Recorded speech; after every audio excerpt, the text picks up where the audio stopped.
Please seated. We're going to start our program in just a minute.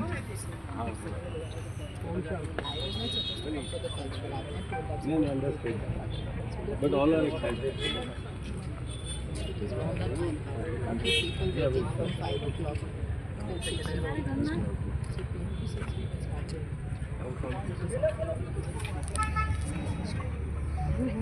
আমাৰ আজিৰ এই সন্ধ্যাৰ মুখ্য আকৰ্ষণ ব্ৰহ্মকুমাৰী শিৱানী বাইদেউ ইতিমধ্যে আহি আমাৰ মাজত উপস্থিত হৈছেহি। আমি তেওঁক আদৰণি জনাবলৈ সকলোৱে কিছু সময় থিয় হৈ আমি নিজ ঠাইৰ পৰা তেখেতক স্বাগতম জনাম। ব্ৰহ্মকুমাৰী শিৱানী বাইদেউ আন্তঃৰাষ্ট্ৰীয়ভাৱে পৰিচিত এগৰাকী আধ্যাত্মিক বক্তা।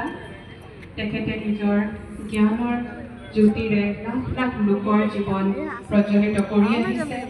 লাখ লাখ লোকৰ হৃদয় স্পৰ্শ কৰি তেওঁলোকক নিজৰ জীৱন